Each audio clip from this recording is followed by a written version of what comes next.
Hey, everybody, we're here for the Leafs edition of Five for Talking. I'm here with Caps, the captain of the show. Today, we're just going to be talking about the Leafs, their trades at the deadline, and what do we think about what they're doing? So, I don't know if you have it open or you're ready to go right now, but okay. So, I think we talked about it already, but I just want to go over again how good I think that St. Louis trade was for O'Reilly and the what it's already done for the Leafs. I mean, the guy scored a hat trick. He's come in, he's been very solid defensively. He's been winning faceoffs. He's played physical. He's been a leader already for them. And I think it looks huge. I think it genuinely looks huge for the Leafs. But sliding under the radar, Achari. Like, he's been such a good piece so far for the Leafs. I don't know if you have a take on that. No, you know what? Keep going. We'll blend it all in afterwards. Okay, so the next trade that the Leafs did, I hope this was the next trade. McCabe. So we wanted this to happen. This was a player I think everybody going into the trade deadline, hearing it on the news, wanted to really get. So the Leafs pulled the trigger. They got Jake McCabe and Sam Lafferty for a conditional fifth, another conditional fifth for Joey Anderson, who I don't even know who that is. Pavel Gogolov. Yeah, Gogolev. Conditional first and a second round pick. Sorry. The Blackhawks retained 50% of the salary. So I do think that was a really good trade for the Leafs. That gave us someone we really needed. Then the Leafs, you want me just to keep going with this? Okay. The Leafs traded Sandin for Eric Gustafsson and a first round pick, which I thought that trade is excellent. I don't know how you feel about that, but I thought that was excellent. And then the Leafs traded Engvall to the Islanders for a third round pick, where Engvall is now playing on the first line. Good for him. Then the Leafs get Luke Shen for a third round pick from the Canucks. And I don't feel like any of the other trades are necessary to talk about. But wow. Okay, so do you think they were able to address their left wing situation? I don't think they had a left wing situation. Okay. I don't think offense was ever an issue for the Leafs. Okay. Yeah, I know, because I think you're right, because at any time they could put O'Reilly in the second line, or they can spread it out a little bit. I think the biggest issue was team defense. That was their biggest issue. It's just the fact that they had a hole on defense, and despite whether or not they were playing better defense this year in comparison to last year, is yes, it's definitely a pretty accurate statement. But let's be honest here. It doesn't really matter going into the playoffs, because they were not going to be able to compete with Tampa or Boston. That's it. So they needed to address that. They need to upgrade their defense. They need to get guys in who are good two-way forwards, and Lafferty, Achardi, and O'Reilly. It's obvious that Engvall was just not good enough for this team.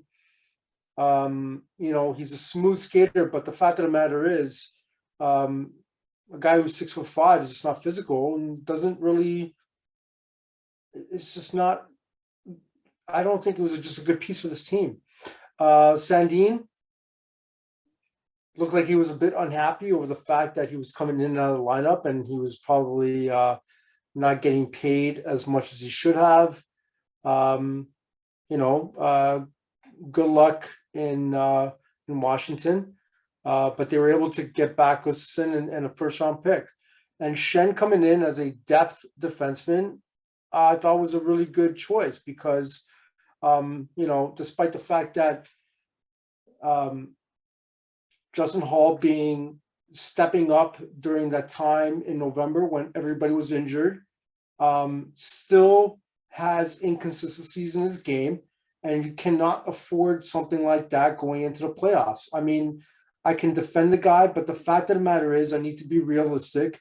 He's a defensive liability going into the playoffs. I'm sorry. And so is Riley. I'm not going to dispute that fact either. Riley, but the thing that bugged me the most is that you put those two together for an Edmonton game. I just don't understand that. Anyway, which they were quickly separated for the Calgary game the next night. Yeah. Anyway, but I think that first game they need to get acclimated, and I will overlook that game. But Dan, that third period against Calgary, man, was probably one of the most offensive. I've seen the best kind of team game I've ever seen them play. They really all came together, and Jake McCabe is a welcome asset to this team. Oh my God, I'm so excited over Lafferty and Acciari because those guys are physical and they're speedy, especially Lafferty. My God, is he fast? But I think those pieces are going to fit well. I think Kyle Dubas really did his homework. I don't think something like this has ever happened before, where like almost 25% of the roster was switched around in like a few weeks. It's going to take some time for them to like really get acclimated, but you can already see some of the early signs that they are coming together. They're really coming together. And here's the other thing, Capos, and I don't want to drag this on too long, but Matthew Nyes is waiting in the wings. You know what I mean? It's gonna be a lot of pressure. No, but like seriously, like it's a winger. It's a winger. I'm not here to be like no, whatever. And also, he's gonna have a rookie contract for 3 years, so yeah, that's good. But I feel like Leaf fans are way over thinking Matthew Nyes. He's not as good as people are making him seem like he is. It's just added depth.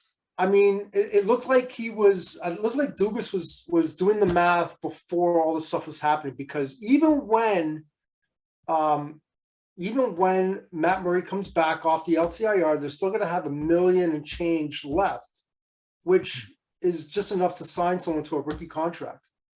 So, and don't get me wrong, yes, I'm not saying no, because I'm just saying there's clearly an open spot here. Yeah. With they don't seem very keen on caring about Auston Reese at all. I don't see why, because he's been pretty good all season. But it seems like he's very expendable on this team.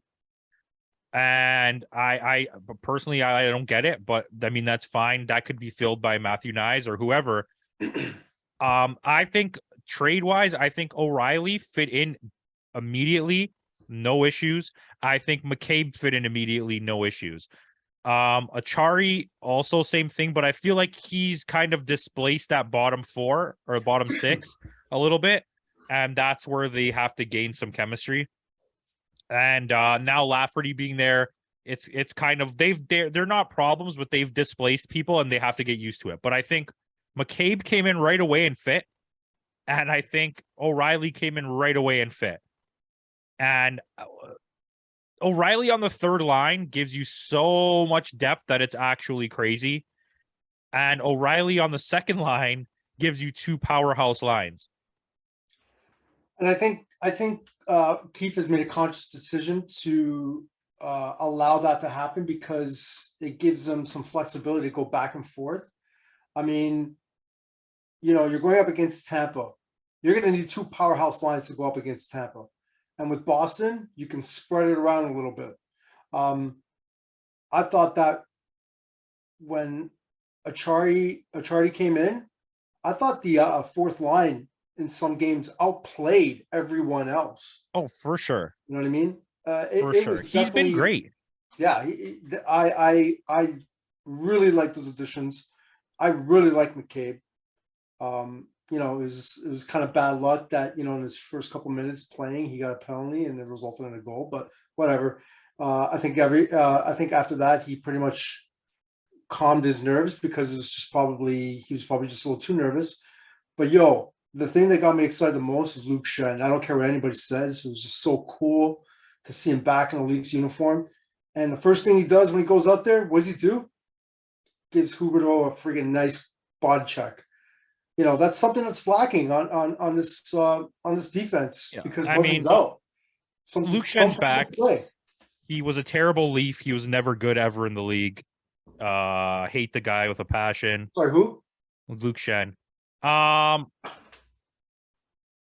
don't think this is my issue with it. I'm not pretending to be a dick aside.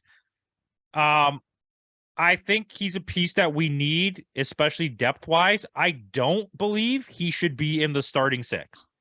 I truly don't. But I understand from your perspective why he is a good fit there. Like, I can't deny that. I really can't, because we do need physicality. But I do still think he's still a liability. If you go through his games played and stuff, after he left the Leafs, he never really played solid minutes or amount of games per season. He's been a filler defenseman the whole time. Yeah, but that was I would say that, there was all this pressure that was going on in a 19-year-old rookie to try and stabilize a untalented, underperforming garbage Leafs roster. Garbage. You know what I mean? And I feel bad for him. Let's just see what happens when he comes to a team that's already pretty established and pretty talented and pretty skilled. And let's see what he can add to this roster going into the playoffs. Doubt. And this was pretty much answered when he went to Tampa a couple years back, because he won a couple as a depth piece, of course. I'm not disputing that fact. He went in there and he added something. And let's not overlook the fact that he played pretty well with Hughes on a pretty garbage team in Vancouver. Like, he was playing some decent minutes. I'll give you that. In Vancouver is where I think, after his whole career of being brushed aside and his brother being the far better player, he got to Vancouver. They saw him as a experienced piece that could play physical hockey, and put him on a line with a rookie in a big Canadian market where, like, he understands. I think that was a smart move. And he got minutes in Vancouver. He really got minutes. And I think that's what the Leafs saw in it, which is why I'm okay with it. Like, regardless of my feelings of what's happening, I think that's okay. I also think Gustafsson is a really good piece, and I think even you and Bargo kind of are, like, underappreciating that trade, because I think that was a really solid trade. He's a good depth defenseman. He has experience. He can play defense. Also, I'd just like to say that moving them out aside, Sandin and Engvall both went to good situations. And I'm happy for that, because I hate to see, like, oh, they got traded to Arizona. You know what I mean? They both went to teams where they are a key piece that team thinks they need. Sandin is a future of the defensive core in Washington. Engvall's a top line grinder for them in the island. Good for them. He looked out for them and he made smart trades. I think all of the trades he made on this leading up to the deadline were trigger trades. He had these ready to go. These weren't like super desperation trades or really long talked out trades. He thought in his head, I want to do this trade, called the team, offered the trade, got the trade done, boom, it's over. Like, I think that's he knew what he was doing. This was ready, right? These weren't like long negotiations. This was him in his head planning out a trade, calling them, making the trade. You could see it, and it's all smart moves. It's like pick up, dump, salary dump, pick up, salary dump. And it's like, just you know how I feel, and I know pretty much how you feel about Kyle Dubas. This was some of the best trades he's ever made, especially in a row. Yeah. I mean, for all those people out there that think that he hasn't done enough and he's garbage, and you guys are out of your freaking minds. This guy wants to win. He wants to do what's best for the team. He's changed his perspectives in years and how to build a team, and he's adapting. All right. So the guy does his homework. The guy is super creative in working around the salary cap. And you know, this organization is going to definitely feel it if this guy doesn't end up getting re-signed with this team. And you know, especially if he does leave and they go back to a dinosaur, and we end up in a weird situation where, you know, like, oh, we got to get Eric Lindros. yeah, the Leafs should never have gotten rid of Lou Lamoriello. Okay. Hey, Lamoriello's done well on the island. He's done well on the Islanders. He did some good stuff on the Leafs. You know, he also did some bad stuff. But Dubas kind of learned to a long-term contract, and he brought Marleau in for a really good contract. But you know, every GM's got their faults. Every GM is they've done some good work as well. And I think Dubas has done a hell of a job in finding, because here's the other thing too, he gets knocked on because of of his draft picks in recent years. And it's unfair to do that because none of these draft picks are old enough we don't even know if these guys are good enough. And now we're starting to see a few of these draft picks actually end up being pretty good picks. We don't know that yet. That's fair. That's so fair what you said. But I think my reasoning for it was he has made a lot of questionable trades over the years. My biggest issue with him is the contracts. He gives out these monster contracts to guys that end up not helping us at all.